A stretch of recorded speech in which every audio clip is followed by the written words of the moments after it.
और मैं हूं आपके साथ प्रिया तिवारी। उत्तर प्रदेश में शैक्षणिक संस्थानों की कार्यप्रणाली पर मुख्यमंत्री योगी आदित्यनाथ सख्त रुख अपनाए हुए हैं। बाराबंकी के श्री राम स्वरूप मेमोरियल यूनिवर्सिटी में छात्रों पर हुए बर्बर लाठीचार्ज ने राज्य में शैक्षणिक संस्थानों की अनुशासनहीनता और नियम उल्लंघन की गंभीरता को उजागर किया।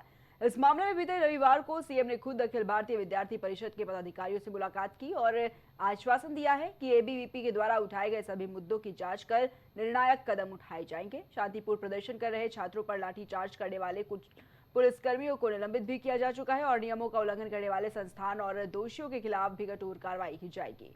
मुख्यमंत्री का यह रुख स्पष्ट संदेश है कि राज्य में कोई भी शैक्षणिक संस्थान छात्रों के आवाज को दबाने या कानून का उल्लंघन करने की हिमाकत नहीं कर सकता है। तो देखिए किस तरीके से लखनऊ के श्री राम स्वरूप मेमोरियल यूनिवर्सिटी में देखिए जब ये मामला काफी गर्माता हुआ नजर आया, उसके बाद कैसे लाठी चार्ज किया गया एबीवीपी के कार्यकर्ताओं पर और उसके बाद देखिए जो एक्शन है सीएम योगी आदित्यनाथ का वो भी साफ तौर पर नजर आया। लेकिन उसके बाद जो एबीवीपी के कार्यकर्ता है वो मुलाकात करने के लिए सीएम योगी आदित्यनाथ के पास पहुंचे, जहां पर ये मुलाकात हुई और उसके बाद कहीं ना कहीं सीएम योगी ने भी आश्वासन दिया है एबीवीपी के कार्यकर्ताओं को।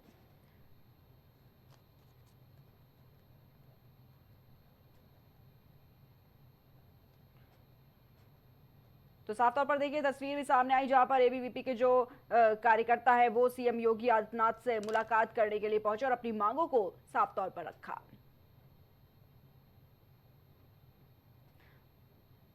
तो जिस तरीके से लाठीचार्ज किया गया, बर्बरता दिखाई गई पुलिसकर्मियों की तरफ से, जिस तरीके से तस्वीरें सामने निकल कर आई, देखा गया एबीवीपी के जो कार्यकर्ता हैं वो कहीं ना कहीं प्रदर्शन करते हुए नजर आए। लेकिन अब सीएम योगी आदित्यनाथ से भी मुलाकात की है कार्यकर्ताओं ने, जिसके बाद मुख्यमंत्री ने उनको आश्वासन भी दिया है। और इसी पर हमारे साथ एबीवीपी के राष्ट्रीय मंत्री अंकित शुक्ला जी जुड़ चुके हैं। अंकित जी, सबसे पहले तो बहुत बहुत स्वागत है आपका। अंकित जी, जो राम स्वरूप मेमोरियल यूनिवर्सिटी के बाहर की जो तस्वीरें सामने आई थी, जिस तरीके से जो एबीवीपी के कार्यकर्ता थे उन पर लाठी चार्ज किया गया, उसके बाद ये मामला काफी तूल पकड़ता हुआ नजर आया। जो कार्यकर्ता थे वो प्रदर्शन करते हुए नजर आ रहे थे, अपनी मांग रख रहे थे। लेकिन अब जब सीएम योगी आदित्यनाथ से जो कार्यकर्ता है, जो डेलीगेशन है एबीवीपी का, वो मिलने पहुंचा, क्या कुछ निकलकर सामने आया है? क्या मांगे रखी गई हैं और सीएम योगी आदित्यनाथ की ओर से क्या कुछ आश्वासन मिला है कार्यकर्ताओं को? देखिए, हमने अपनी वही चारों मांगे जो हमने प्रेस के अंदर बोली थी, उन चारों मांगों पर हमने हस्ताक्षर किया है। और इसलिए विद्यार्थी परिषद के जो कार्यकर्ता हैं वो लाठीचार्ज पे भी हमारी बात हुई है। रामस्वरूप विश्वविद्यालय के अवैध मानक और मान्यता की भी बात हुई है। जो वहाँ भूमि, जो सरकारी भूमि को कब्जे में रख के वो संस्थान बनाया गया है और उसका निर्माण हुआ, उसकी भी बात हमारी हुई है। और हमने एक जो मांग की थी कि विश्वविद्यालय से निकली हुई कार्रवाई पूरे प्रदेश के लिए एक उदाहरण होनी चाहिए। तो आज हमने देखा कि पूरे उत्तर प्रदेश के अंदर जो ऐसे भ्रष्ट संस्थान चल रहे हैं जिनकी मान्यता नहीं है, ऐसे शैक्षिक संस्थानों के लिए एक जांच कमेटी की भी बात उत्तर प्रदेश सरकार की ओर से आई है और उन पर कार्रवाई की बात कही गई है। तो एक सकारात्मक दिशा में आंदोलन बढ़ता हुआ दिख रहा है और छात्रों को न्याय के लिए जो दोषी पुलिसकर्मी हैं, साथ ही साथ जो उपद्रवी हैं, वो जेल भेजे गए हैं। पुलिसकर्मियों पर कार्रवाई हुई है, कुछ पे सस्पेंशन की कार्रवाई हुई है। हमने मांग की थी कि विजुअल्स में और भी लोग पुलिसकर्मी दिख रहे हैं, उन पर भी कार्रवाई होनी चाहिए। माननीय मुख्यमंत्री जी ने वो भी कहा है कि हम विजुअल्स को देखकर उन पर भी कार्रवाई सुनिश्चित कराएंगे। तो एक सकारात्मक दिशा में आंदोलन बढ़ा है और विद्यार्थियों के संघर्ष के लिए विद्यार्थी परिषद अभी भी अपना संघर्ष जारी रखती है। जी अंकित जी, लेकिन बात करें जिस तरीके से देखा गया कि यूनिवर्सिटी में जो भी अवैध कब्जा किया गया था, वहां पर बुलडोजर से ध्वस्तीकरण की कार्रवाई देखी गई, कुछ पुलिसकर्मी जो थे उनको भी निलंबित कर दिया गया। ये जो कार्रवाई हुई है, कितना संतुष्ट हैं जो कार्यकर्ता हैं बीवीपी के इससे? देखिए, विद्यार्थी परिषद के कार्यकर्ता, ये पूरा आंदोलन एक सकारात्मक दिशा के लिए था और इस पूरे आंदोलन के कारण जो लाखों छात्रों का भविष्य है, जो पूरे प्रदेश के अंदर प्राइवेट स्कूल यानी जी। शैक्षिक संस्थान या विश्वविद्यालय, प्राइवेट विश्वविद्यालय जो छात्रों के भविष्य के साथ खिलवाड़ कर रहे हैं, उन पर एक प्रभावी कार्यवाही की उम्मीद आज के इस आदेश के बाद से जगी है। साथ ही साथ ये जो लाठीचार्ज का प्रकरण रहा, उस पर भी माननीय मुख्यमंत्री जी ने कहा कि हमने प्रथम दृष्टया जो चिन्हित थे और प्रथम दृष्टया जो आईजी की रिपोर्ट में थे, उन पर हमने कार्यवाही की है। आपने जो ध्यान आकृष्ट कराया है, उस पर भी हम आगे कार्रवाई करेंगे और जो उपद्रवी गुंडे थे, उन सभी लोगों को गिरफ्तार करके जेल भेज दिया गया है। जो छात्रों का निष्कासन हुआ था, 2 छात्रों का, वो निष्कासन भी वापस हो गया है।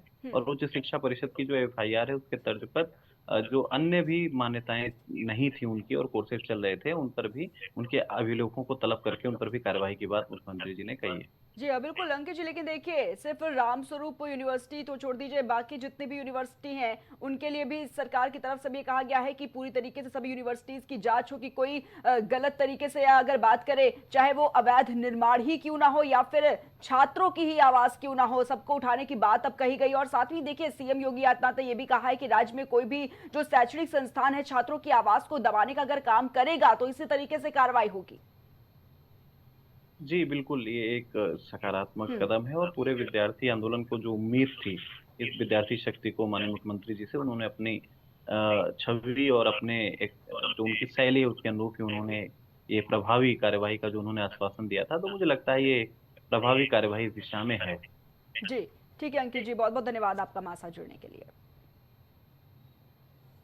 तो देखा गया किस तरीके से रामस्वरूप यूनिवर्सिटी के बाहर जब ये लाठीचार्ज की तस्वीरें सामने निकल कर आई, वाकई में बेहद ही निंदनीय ये तस्वीरें थी। किस तरीके से देखिए, ये तस्वीर भी आप देख रहे हैं इस वक्त स्क्रीन पर कि कैसे जो कार्यकर्ता थे, जो छात्र थे, उन पर लाठी बरसाई गई जमकर। उसके बाद कहीं ना कहीं ये मामला काफी ज्यादा तूल पकड़ता हुआ नजर आया, क्योंकि जो एबीवीपी के जितने भी कार्यकर्ता थे, जो छात्र थे, वो प्रदर्शन करते हुए नजर आए, आंदोलन पर बैठ गए कि इस तरीके की जो बर्बरता उनके साथ में की गई है वो वाकई में बेहद ही शर्मनाक है। दूसरी तरफ देखिए ये मामला काफी ज्यादा और तूल पकड़ता हुआ नजर आया जब ये एक राजनीतिक विवाद में तब्दील होता हुआ नजर आया, क्योंकि देखा गया कैसे ओपी राजभर का भी बयान इस पर सामने आया। वो ये कहते हुए नजर आए थे कि जो कार्यकर्ता हैं जो इस तरीके का प्रदर्शन कर रहे हैं, अगर आप इस तरीके से प्रदर्शन करेंगे तो पुलिस की लाठियां ही आप पर पड़ेंगी। और कहीं ना कहीं ये आरोप भी लगाया जा रहा था कि उनको गुंडा कहा गया है। उसके बाद ये नाराजगी काफी देखी गई, ये नाराजगी इतनी बढ़ गई कि देखा गया कि ये जो प्रदर्शन एक बड़ा रूप लेता हुआ नजर आया।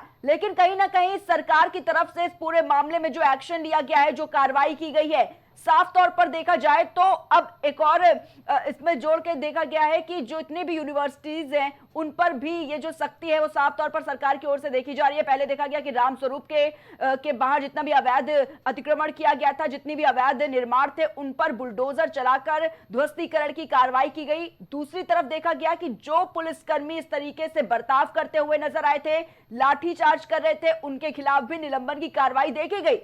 दूसरी तरफ देखिए अब ये सारी ही जो विश्वविद्यालय है उन पर ये नियम लागू कर दिया गया है कि जांच बैठाई जाएगी।